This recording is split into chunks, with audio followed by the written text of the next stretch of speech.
Certa vez, um mestre, durante a sua aula, faz uma pergunta muito interessante para os seus alunos. Por que as pessoas, quando estão com raiva, elas gritam? Um dos primeiros garotos respondeu: Mestre, as pessoas gritam porque querem ser escutadas. Aí o mestre responde: Mas por que elas querem ser escutadas, pois elas estão tão perto? Aí os alunos participando e tudo isso, aí o mestre responde: as pessoas gritam quando estão com raiva, mesmo estando perto, porque os corações estão longe. Você está tudo bem? Meu nome é Minoru Ueda e neste vídeo nós vamos conversar sobre o que acontece quando os corações estão longe em um relacionamento. Pode ser um relacionamento afetivo, um relacionamento social, um relacionamento profissional. E para isso, eu quero convidar você a refletir comigo com essa obra Conversas Difíceis, habilidades para conversar de altos interesses. Olha que bacana, no capítulo, existe um capítulo aqui, ó, eu vou compartilhar com vocês, no capítulo 3, comece com o coração.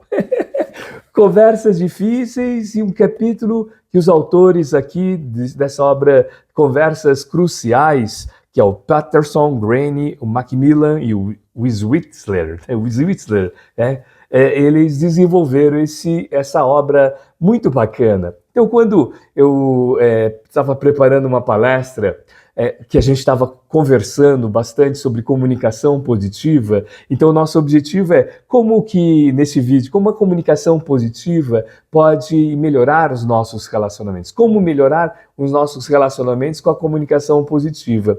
E para que isso ocorra, é necessário que a gente tenha ingredientes para as conversas difíceis no nosso dia a dia. E o que é interessante dessa obra, que um capítulo anterior, o título é A Arte da Conversa Crucial. E a arte da conversa crucial, eles fazem uma relação de temas ou de situações que a gente exercita nessa nosso dia a dia da arte crucial, que é importante o diálogo. A gente sempre fala em todas as nossas palestras e principalmente durante os workshops, sobre comunicação positiva, liderança positiva, que o diálogo é, acima de tudo, o que é? Dia é troca, logos é significado. Então, para você entender o significado que a outra pessoa deseja comunicar com você, é necessário, sim, você ter uma escuta ativa, você ter toda uma escuta empática. Agora, quais são os momentos que são conversas cruciais? Por exemplo, aqui nós destacamos alguns momentos dessas conversas cruciais no nosso dia a dia. E se eu achar aqui... Tá aqui, ó. Não era no capítulo 2, é no capítulo 1, Ueda. No capítulo 1, que é o capítulo O que é uma conversa crucial, os autores relacionam algumas conversas cruciais comuns. Eu quero destacar para você 5 momentos que são conversas cruciais. Terminar um relacionamento, conversar com determinado colega de trabalho que apresenta comportamentos agressivos, que faz comentários maldosos. 3, pedir a um amigo que lhe pague um empréstimo, que lhe devolva o dinheiro. 4, avaliar o trabalho de um colega. E 5, conversar com um colega que está escondendo informações e recursos. Você já passou por alguma dessas situações? Ou até mesmo você já vivenciou alguém, tendo essa experiência de conversas difíceis? Conversas difíceis que são as grandes dificuldades para que a gente possa realmente realizar nosso dia a dia de uma habilidade social, desenvolver a empatia no nosso desenvolvimento do dia a dia. E para isso, eu quero iniciar essa reflexão conversando com os autores desse livro, para essas conversas difíceis quando o nosso coração está distante um do outro. E é bacana, porque em todos os capítulos desse livro, Conversas Difíceis, inclusive a gente vai deixar o link aqui para que você possa também conhecer essa obra através desse link aqui, está na descrição. Olha que bacana, escute, reflita, sinta essa frase bacana de Ambrose Bierce. Fale quando estiver furioso e você fará o melhor discurso do qual terá a vida inteira para se lamentar. Então, conversar em momentos difíceis é realmente um grande desafio para o nosso dia a dia. Por isso que no meu livro Competência Emocional Quanto Antes Melhor, que foi a defesa de tese que eu fiz relacionando a inteligência emocional, as competências emocionais e o impacto na qualidade de vida, eu trouxe a reflexão do tempo emocional e do tempo racional. Porque às vezes eu estou no tempo emocional e a minha esposa está no tempo racional. Eu vou dar um exemplo. De repente eu chego em casa extremamente cansado, né, do trânsito, do dia a dia e tal. E aí minha esposa está em casa e fazendo, por exemplo, o imposto de renda, né? Então está lá com o seu tempo totalmente racional e eu estou com o tempo emocional. Isso gera conflito. E é necessário, então, por isso que a inteligência emocional, as competências emocionais são essenciais. Por quê? A primeira competência emocional é o autoconhecimento. Então, eu me autoconhecendo, que eu estou no tempo emocional ou no tempo racional, isso gera um impacto positivo nessa minha comunicação positiva. Então, é interessante eu deixar assim muito claro em quais momentos que eu estou. Em quais momentos que eu percebo que tem assim gatilhos, tem momentos que geram o meu tempo de fúria. Eu sei que você não tem tempo de fúria, tudo isso, mas tem gente que tem. Então comece com o coração. Vamos lá trazer a reflexão da história que a gente contou do mestre, dizendo que mesmo que as pessoas estão próximas, elas estão com o coração distante. E esse capítulo fala do comece com o coração.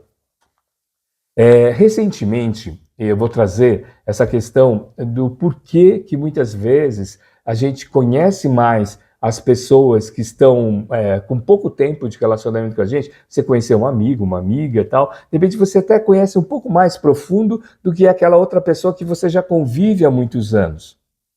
E essa questão de deixar o coração distante é muito dessa questão dos hábitos que a gente, de repente, tem, não a gente, né? Algumas pessoas têm, de falando assim, a pessoa já me conhece, então eu não preciso exercitar razão loçada. Cuida, o que é razão loçada? Razão loçada é o estudo de um cientista da psicologia positiva, de um pesquisador, que realizou a razão loçada 3x1, ou seja, 3 comunicações positivas para uma de desafio.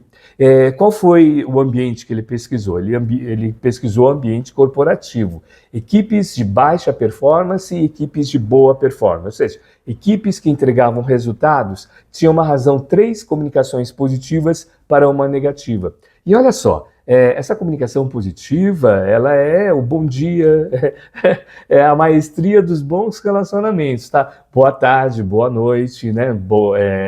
Desculpa, por favor.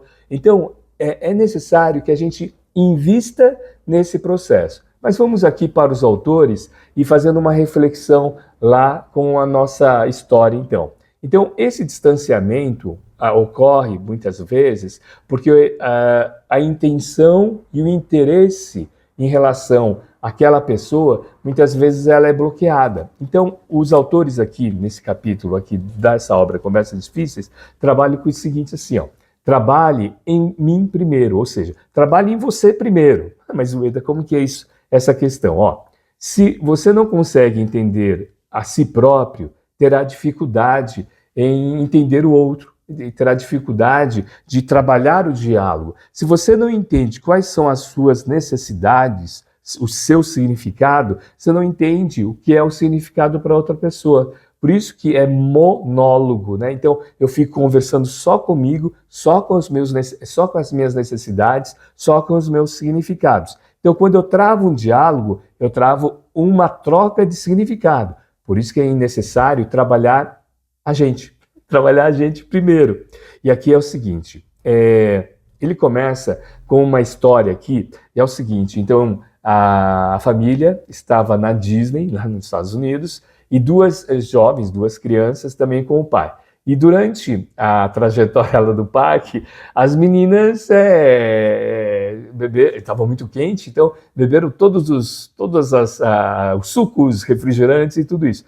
Quando chegaram no quarto lá, né, do hotel, ambas tinham só um banheiro, e aí ambas saíram correndo e começaram a brigar. E começaram, não, eu tenho direito, eu tenho direito, eu tenho direito. Até os autores contam, o pai então até começou a cronometrar.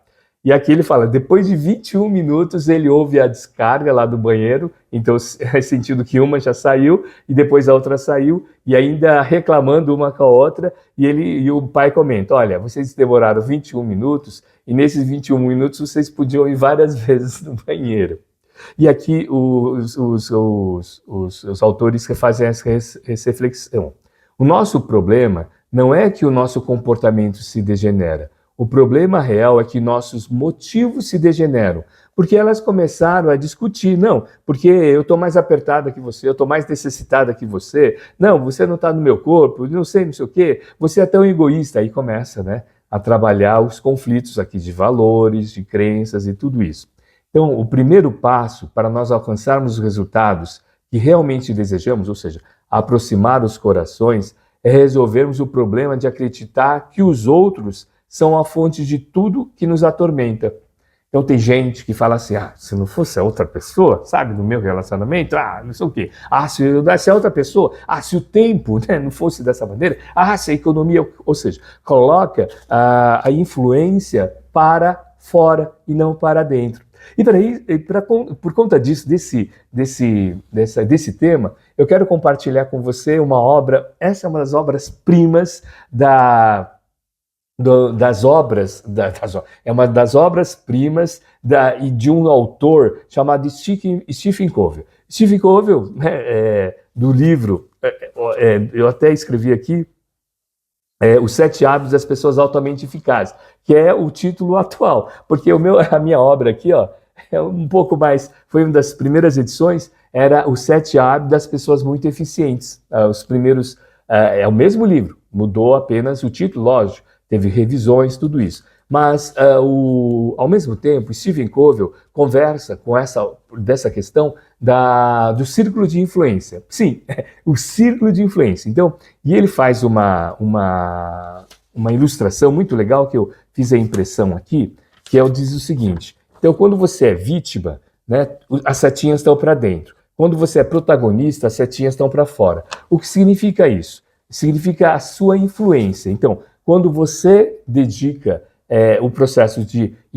como que você tem, por que é necessário começar com a gente, que os autores da obra Conversas Difíceis destacam? Porque é necessário que eu converse comigo primeiro, para que eu aumente o meu grau de influência, para que eu possa travar o diálogo e não comece a colocar culpa no outro. Então, quando eu entro na vibe de vítima, a minha influência diminui. Então, o círculo, como se fosse esse círculo, o círculo vai diminuindo, o tamanho do círculo vai diminuindo, então eu tenho pouca influência e até mesmo pouca influência no meu processo de reflexão. E nesse processo de reflexão que a gente tem de pouca influência, de a gente deixar, e essa obra é muito legal, porque ela vai trabalhando etapas do nosso processo aqui de aumentar a nossa influência. Então, as nossas comunicações internas, como eu tenho os meus diálogos ou monólogos ruidosos. Então, como aumentar esse grau de influência?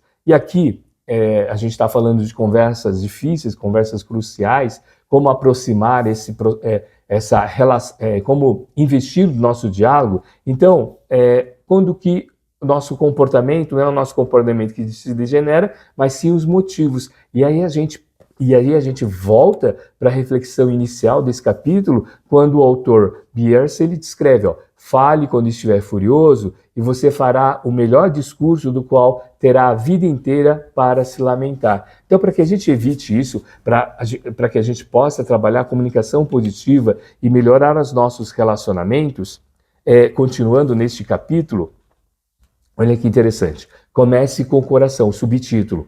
Em vez de comprar um livro, ele dá um exemplo, em vez de comprar um livro e depois dá-lo a uma pessoa querida, ou colega de trabalho dizendo, você vai adorar sobretudo as partes que grifei para você. É um presente meio desafiador, não? Tá aqui, ó, os problemas que você tem e que você tem que ler nesse livro. Então, primeiro, trabalhe em você. O grau de influência é muito, mas muito através dos nossos comportamentos. Você quer influenciar o seu filho, a sua filha? Comportamento. Eu tenho até um amigo há uns anos atrás, ele comentou o seguinte, comentou não, eu estava vivenciando isso. Olha, perceba essa história. Um casal de amigos gêmeos, tiveram gêmeos, né, tal, o menino e a menina, tal, e o menino, ele estava reclamando, falou assim, não sei, o problema, estava na época da alfabetização, esse meu filho está aprendendo palavrão, essas palavras feias, lá na escola eu tenho que conversar com as professoras, tudo isso. Aí a gente só ouvindo durante o almoço. Bom, ficamos lá na casa e tinha um jogo de futebol, né? Os dois times lá e tal. Eu não torcia para nenhum dos dois times que estavam lá, então eu estava como uma pessoa que estava acompanhando, mas ele torcia para um dos times. E aí, assistindo assistindo o futebol, estava eu, ele e o filho. Ele tem uma filha, né? Então eu estava com a minha esposa e com a esposa do meu amigo lá conversando na antessala e tal, né? Tudo isso, e a gente assistindo o jogo de futebol. Sabe, ele colocou uns amendoinzinhos, tal, né, na mesinha e tal, e assistindo. E cada lance, ele pegava o amendoim, enchia a boca do mim e soltava um palavrão. Não sei lá. E eu só olhando, e o menino, o filho dele também, fazendo a mesma coisa. Pegava o amendoim, enchia e xingava. Bom, virou entre o primeiro tempo e o segundo tempo, eu até brinquei, falei, então, não sei o quê, papai, não sei o quê, e ele soltando o palavrão, e o menino lá também batia na perna e fazia a mesma coisa. E aí a esposa dele veio e chegou e falou assim, tá vendo, Eda, quem que ensina os palavrões para ele? Ele, como assim? É a escola. E assim, ele não via, ele não percebia que ele utilizava os palavrões. Então, essa é a hora da verdade. Comece em você primeiro, comece com você primeiro. Então, ele compartilha, os autores compartilham, por que muitas vezes, quando a gente está no momento de conversas difíceis, quais as atitudes, o que impressiona, o que estimula esse processo aí que acontece nesses momentos. Acontece, porque lembra, o que muda, além dos comportamentos, são os nossos motivos durante essas conversas. Então, tem 3 momentos aqui. Quer desenvolver uma maneira de vencer. Segundo, ou de punir a outra pessoa, ou manter a paz. E os autores contam a história de uma executiva. Essa obra é muito legal porque ele vai trazendo histórias. E dentre as histórias, uma executiva de uma empresa, um CEO, e durante a reunião, ela estimulando a conversa das pessoas, um dos executivos, ela levanta e diz o seguinte, olha, eu concordo com toda a política que a gente tem de reduzir de custos, agora, ao mesmo tempo, tem um grande desafio dos gastos que a gente está tendo para a construção do segundo escritório. Só de mobília, um X valor. Ela já começa a ficar, né, já meio irritada pelo não verbal, né? Então, os autores, eles estavam naquela reunião e só assistindo a cena. Então, percebe o não verbal, o ponto cego que a gente fala, né? O rosto é um grande não verbal, né? É um ponto cego, né? Um ponto cego nosso. E assim, ela pressionando um pouco na cadeira. E eles disseram assim, e eles mentalizando e escreveram aqui. Ela tinha 3 opções nesse momento. Ou querer vencer, ou punir quem estava falando, sabe aquela questão de punir o carteiro por conta da carta, né? Ou manter a paz. O que seria o momento de querer vencer? Começar a discutir, não, você está errado, né? Você está errado. Nós não estamos gastando nada perto desse valor em mobília. É a remodelação do escritório que está custando este valor todo e não a mobília. Então essa é uma discussão de querer vencer. O segundo momento, ou que eles estão exemplificando como seria, né, se houvesse o primeiro gatilho, que é querer vencer. O segundo é o punir. Você já deve estar pensando como que é, necessidade de punir. Então qual seria o comportamento dessa pessoa e a fala? Não acredito que você está me acusando de desperdiçar um bom dinheiro em um escritório requintado. Ora, se ninguém mais tem qualquer pergunta inteligente, vamos passar adiante. Então, é querer punir. E o segundo é manter a paz. E é o que ocorreu naquele momento. Então, o nome dessa executiva aqui deve ser fictício, ele dá o nome de Greta, e ele escreve o seguinte, ó, na realidade, Greta não cedeu ao intenso desejo de se defender. Vamos observar qual é a frase, qual é a atitude que ela teve. Após ser acusada de não seguir os próprios conselhos, a princípio pareceu surpresa, constrangida e talvez até mesmo um pouco irritada. Então, é normal. Eu senti irritado, você sentir irritado. Por conta disso, a gente sempre destaca os dois grandes pontos cegos, o rosto e o nosso tom de voz, o autoconhecimento, de como que isso se manifesta. E aqui eles continuam. Depois, respirou fundo e disse, sabe de uma coisa? Precisamos falar sobre isso. Então, é a Greta, naquele momento. Então, o rapaz comentou sobre os gastos só de mobília, que tinha essa preocupação da redução de custo na organização, mas tinha que se atentar a isso, então ela responde, sabe de uma coisa? Precisamos falar disso, sobre isso. Estou satisfeita que tenha feito essa pergunta, validou. Obrigado por assumir esse risco, obrigado pela confiança que você demonstra em mim. Puxa vida, ficamos pasmos. Em questão de segundos, são os autores, né? Falando, nós ficamos pasmos neste momento. E aí a Greta continua a conversa lá com os outros diretores e também com esse executivo. Ela reconheceu a aparente hipocrisia de se falar em corte de gastos enquanto se gastava em novo escritório. Também admitiu que não sabia quanto o projeto custaria e pediu que alguém deixasse a sala de reuniões para confirmar os valores. E apesar de Greta utilizar o escritório, ele seria fundamental para uma base para o marketing. Mas ela continua, eu não gerenciei esse projeto de forma tão ajustada como vocês fizeram com o de vocês. Porque ela comenta que foi uma forma também desse investimento, da construção de escritório, como resposta aos conselheiros, aos investidores da empresa e para trabalhar o processo de marketing. Mas ela assumiu aqui. E aqui é interessante e é muito rico, porque os autores destacam aqui, ó. Quando ela viu os números do escritório, Greta ficou perplexa e admitiu que ela deveria ter confirmado os custos antes de assinar uma ordem de serviço. Uma conversa de excelente nível se seguiu, continuam os autores, na qual vários participantes da reunião expressaram seus pontos de vista sobre o projeto, sobre a construção do projeto. Aqui, nesse momento, a gente, na comunicação positiva, principalmente nos workshops de liderança positiva, a gente destaca isso. A importância que a comunicação tem para gerar confiança no grupo. Então, quando ela trabalhou essa comunicação positiva com as pessoas, validando o executivo que comentou sobre o assunto, não querendo nem vencer e nem punir, deixando também um processo de influência e trazendo a comunicação para ela. Olha, eu tive dificuldade nesse sentido, eu sou humano, é a arte de ser imperfeito da professora Brené Brown, que ela destaca nesse sentido. Você gera um ambiente de confiança para que as pessoas também participem desse processo. Então, nesse ambiente de confiança, iniciou onde? Na comunicação. É uma comunicação muito mais voltada a validar o outro, por isso que é a comunicação positiva, porque a base é a comunicação empática, de você validar a opinião do outro, a necessidade do outro, e nesse instante os outros participantes começaram a participar.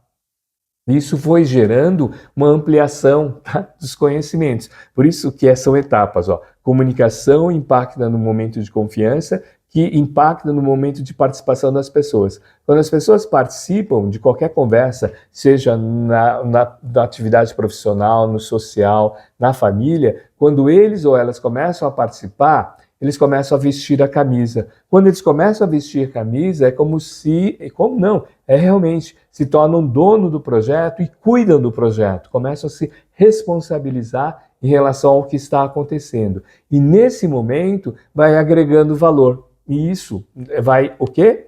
Aproximando os corações. As pessoas vão travando o seu diálogo, vão se escutando um ao outro. Bom, inscreva-se no nosso canal, vamos encontrando cada vez mais para desenvolver a nossa ação em conhecimento ou em conhecimento em ação. Até o próximo vídeo.